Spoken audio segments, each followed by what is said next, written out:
What's going on, everybody? Jason here. Where have y'all been? I'm just kidding. Where have I been?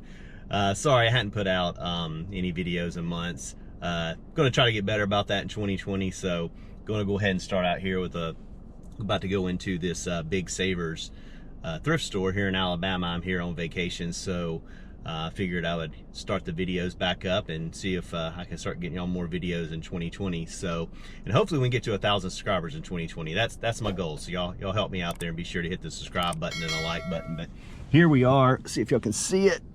The Big Savers thrift store. I actually was here the day before Christmas Eve, and man, really scored really well. So hold on to the end of this video and you'll be able to see what I got in here earlier this week. Not sure if they've had a chance to restock yet or not, but I'll try to get some in-store footage so you can kind of see what this thrift store looks like.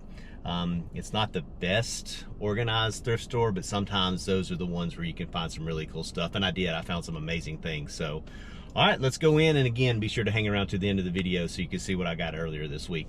See y'all inside.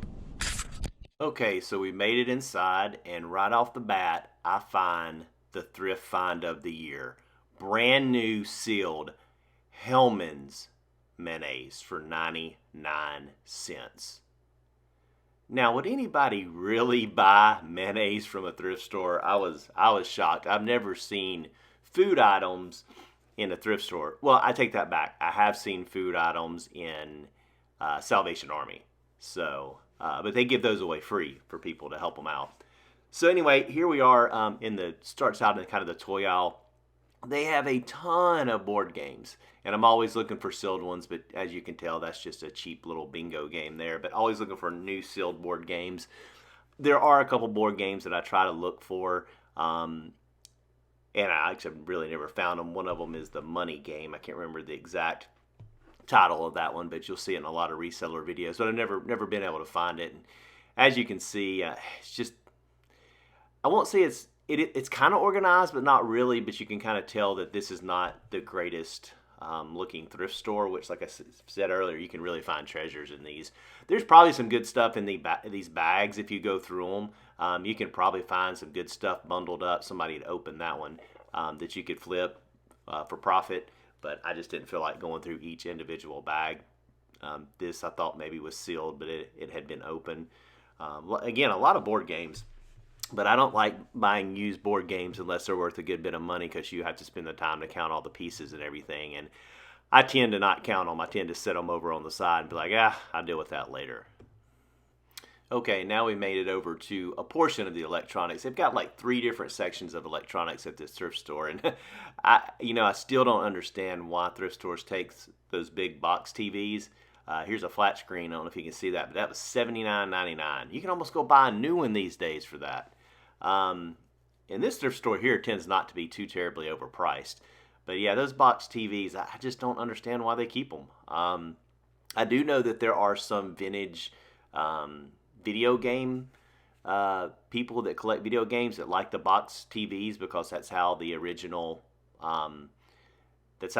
game was. They hooked it up when they were kids, so maybe they buy them. I'm not sure.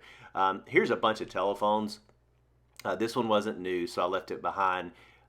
Telephones, you can make really good money on eBay and Amazon, especially eBay. These I looked at really close. As I pulled them out of the package here, a lot of them still had the film on the front of it, and they had never been used. And there was I think there's 4 in there. Here's the main one.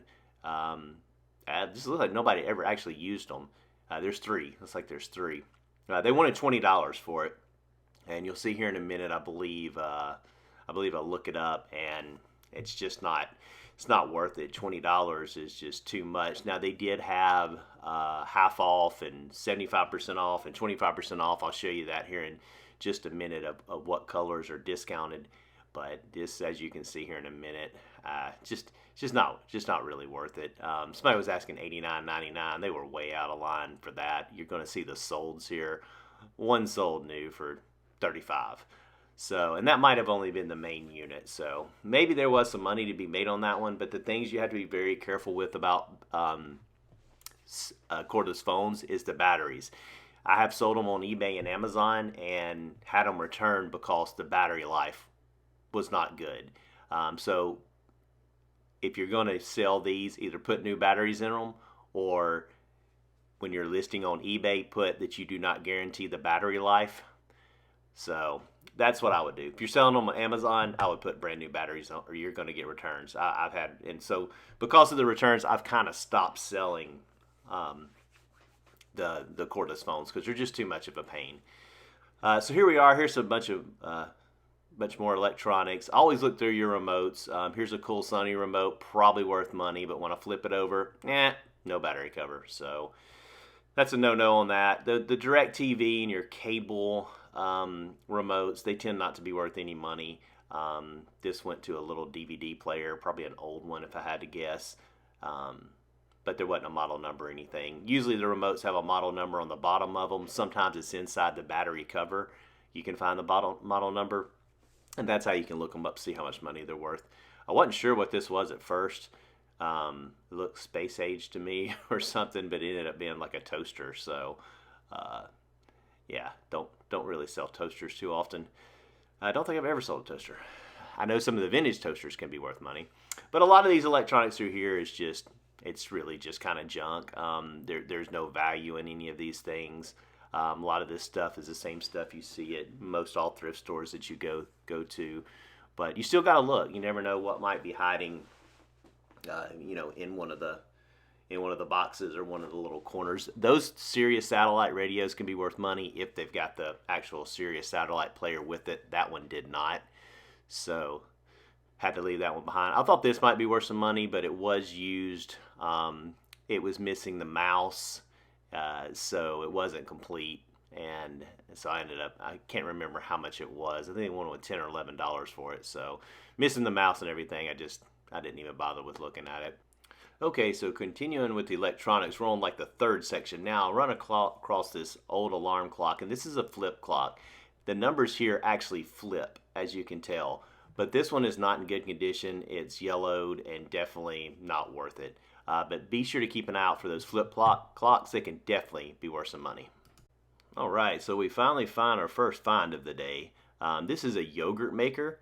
I wasn't real sure about it, but when I opened it, everything's brand new on the inside. It's still factory sealed. It's just that tab has been torn off the box.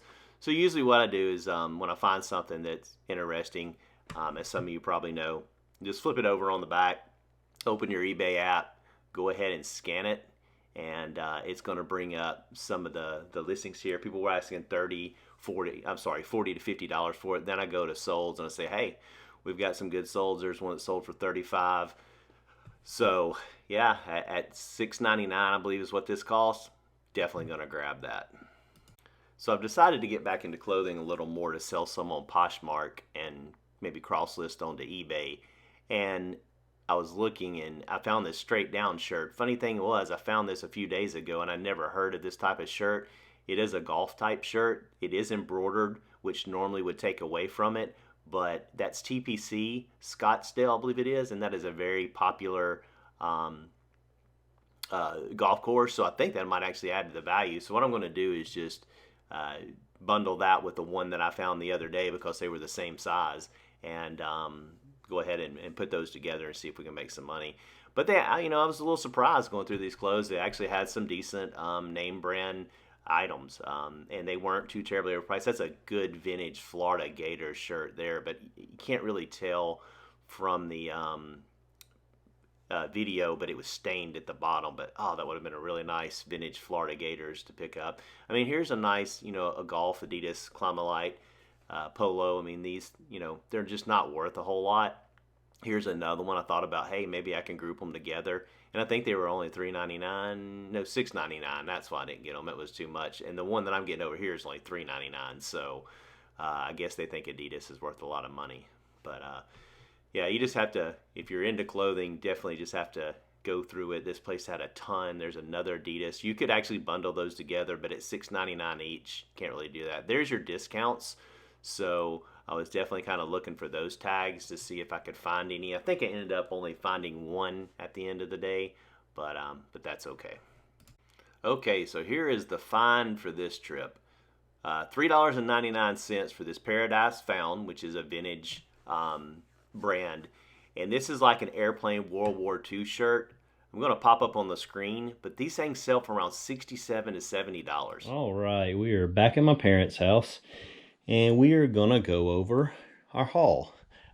This is from today that you saw in the video just now, and also from a few days before Christmas Eve when I was here. So some of these things you haven't seen yet. So we'll start with probably the best item that we found is this Black & Decker Space Maker can opener. If you're not familiar with these, this is definitely a BOLO. I know I got my information from the Bearded Picker. He kind of pointed at anything Space Maker, be sure and look it up. I actually sold not this exact same model, but Black & Decker Space Maker a week before Christmas. It only sat there for a week at Amazon, used for $180. This one here, there's only a new one on Amazon for $304 at the time of this video. Somebody's asking $350 for a used one, which we know is way out of line. So I'm thinking, you know, $100, $150 for that one easily on Amazon. It's nice, good, clean shape. I'll put a picture of the screenshot in the corner for you. Also on that same day, same thrift store, we found, you know, these TI 84 Pluses. These things are just gold, especially when you can find the cover to go with it. Anytime I get these, you can send these into Amazon, but I list them on eBay for usually $59.99, and they sell within an hour or two every single time. And I've gotten probably 2 or 3 of these in the past month. Here I found a Samsung remote. This is looks like to a DVD VCR combo. This sells for about 25 bucks. By the way, just backing up, the can opener, I've already taken the price off of these because I got these prior to today. Can opener was $6, calculator was $5. This was actually $4, but still going to be able to sell it for $25. Then today, as you saw in the video, we got this yogurt maker, $6.99. It is brand new on the inside. Looks like 30 to 35 on that. This I did leave the sticker on. I got this the other day. This was $9.99, but it was 30% off, so I think I got it for like $6.50. It is a lighted church fiber optic. Everything looked good when I looked at it in the box, but when I got home, I noticed that the tip was actually chipped off. So gonna lower the price just a little bit on that one. I was thinking I could get 50 to 60 for it. This is from Cracker Barrel. I do believe it's vintage. But since it's got a little chip in the top of it, unfortunately, that's going to drop it down to probably about $40. So if I would have noticed that chip, I would have left it behind, but I didn't see it till after I got home. Then we have a wig. That's right, a wig. It says naturally alternative hair. I'm not going to take it out. I don't really want to touch it. I don't think it's been used very often, especially with it still coming in this box. I'm not sure exactly what the style of this is, but it is, if you look up this brand, it's actually a very high-end, I guess, wig brand. And they sell new from anywhere 150, 200 and up. So really, really, really good find there. Again, I've never sold a wig before, so I paid this. I'm not going to take it out, but this was $7, and I'm hoping to get 40 to 50 out of it, maybe even more, depending on what type of, depending on if this style is very valuable. All right, so I am starting to do a little bit more in clothing because I do have a Poshmark store, and I want to start doing a little more in clothing where I can list on Poshmark where I don't sell that much. I will cross list them both on eBay and Poshmark, but this is the first brand. This I found prior to the video. I got this at a thrift store for $4.99. It's called Straight Down Golf. I never heard of it before, but then I found this one today by the same company, Straight Down Golf. Normally embroideries on polos are not good, but with this being TPC Scottsdale, which is a very well-known golf course, I think this actually might help this shirt. But both of these ended up being extra large. This one I paid $3.99 for. Again, this one's $4.99. I'll lot them both together, and I think I'll probably get around, I don't know, 40 to 50, pretty easy for them. Looks like they sell for around 25 used, so 40 to 50 for those two should be a good price, and they're both in phenomenal condition. They both look like they were rarely, if ever, worn. If you've ever heard of Straight Down Golf, let me know. I never heard of it until I found these in the thrift store, but I looked them up new and knew they're $80, $85, so no reason you can't get 25 in almost mint condition for them. So they all have a little logo there, a little logo here on the sleeve, same thing here. which is a straight down golf logo, and again, hopefully 40 to 50. All right, and the last few things, I did get this Brooks Brothers shirt. See if the tags, yeah, the tag's still here. Paid $4.99 for this. When you're looking at Brooks Brothers stuff, yes, it is a oversaturated market, but a couple of things you want to look for is the non-iron is a big seller along with Supima cotton, and this has both of them. And this shirt, again, it's another one that looks like it was either rarely worn, if ever worn. I mean, it's perfect. It's ready to list right now. It's in such good condition. So on this one, I'm hoping to get 30 to 35. Shouldn't have a problem getting that. Here's another good company to be on the lookout for, 511 Tactical. They make a lot of really nice tactical type gear. This is actually a concealed carry pullover quarter zip jacket. Yes, it does have an embroidery on it, a Baptist, which that I don't know. A lot of times embroideries make the price goes down a little bit, but maybe that one won't. Here's your concealed carry pocket where you can actually put your firearm. Really nice pullover jacket, really good condition. I would expect to get 40 for that, and we paid $7.99. So we'll see what happens. And then the best clothing find, you saw this on the video today, this Paradise Found, which not all Paradise Found stuff is valuable, but I guess this is one that's kind of hard to come by. It's a Paradise Found. We paid only $3.99 for it. And there is a sold comp. I'll have to double check it, but I'm pretty sure it's this exact shirt for $65 on eBay. So that's crazy. That's awesome. So those are really the kind of clothing finds I like to find and resell with when you make that kind of money. But yeah, we'll see how all this stuff do. So all right, well, hope everybody had a Merry Christmas, and thank you for coming back to the channel, and be sure to subscribe. If your animals have a YouTube account, make sure they subscribe too. We want to try to get to 1,000 subscribers as soon as possible, and be sure to leave comments below. Let me know, that you're enjoying these videos, and I'll start bringing them back to you again. All right, see y'all next time.